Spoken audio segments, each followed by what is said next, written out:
very sad story to tell you. 6 years ago, on that very spot, I married my beloved, Bannister doll. It's the happiest day of my life. Do you know what that feels like?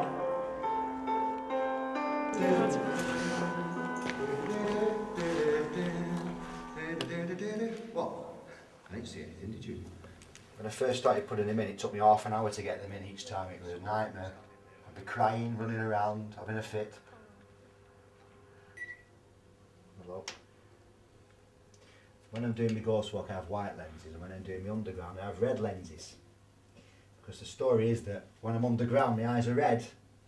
When I come up above ground, they turn white. So I want to think about that then. I want you all to do your Scooby-Doo walk.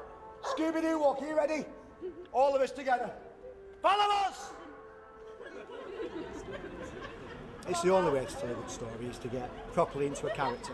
There's other people do ghost walks around the country, but there's hardly any which actually have adopted a character. As a person, if I walking around the street and somebody came up to me and started heckling, I'd be a bit unsure what to do.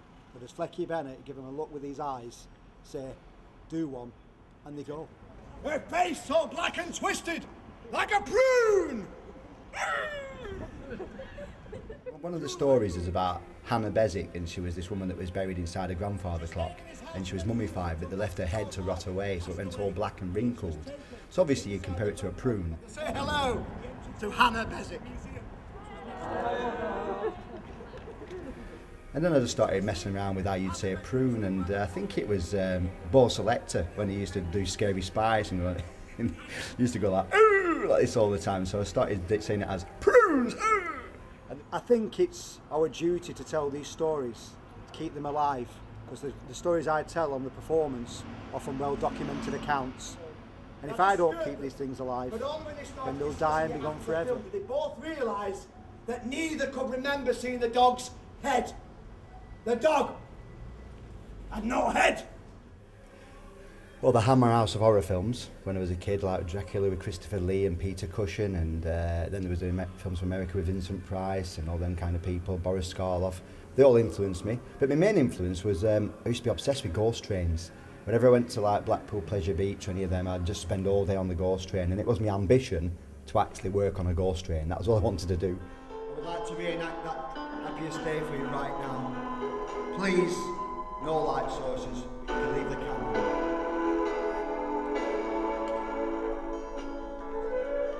Well, I had a ghost on my ghost walk once.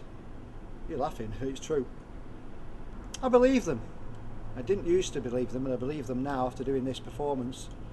I actually was doing a performance one evening, there was only a couple turned up. It was a hot summer's night, only 2 tickets had been sold, and all of a sudden this big guy came walking towards me, and I said, are you coming on the ghost walk? He just went. And he went halfway around the ghost walk, then he vanished in the middle of nowhere. And the people at either side of him didn't see him vanish. The next day at the town hall, they told me that that was the ghost of Jerome Caminado, who used to haunt the town hall. So I've had a ghost on my ghost walk. She vanished in front of his eyes!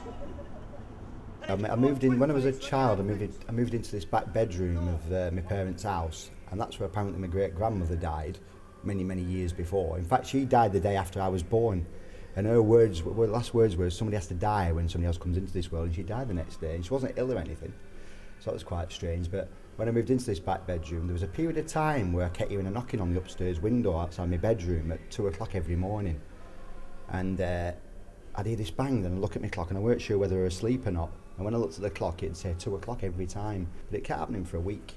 And then one day I went out, and when I came out, all the clothes and everything were thrown all over the bedroom, and nobody had broken in. And my parents thought it was me messing about, but it wasn't, so I think that was quite a spooky experience. I'm going to tell them because they can't, because they're dead! Well, I don't know where Flecky Bennett stops and where I start, to be real. You know, Flecky Bennett is definitely a part of me.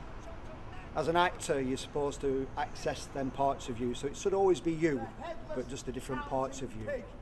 And like everybody plays many different parts every day, you yourself will be different in front of your parents, your boyfriend, your friends, and that's acting. Don't!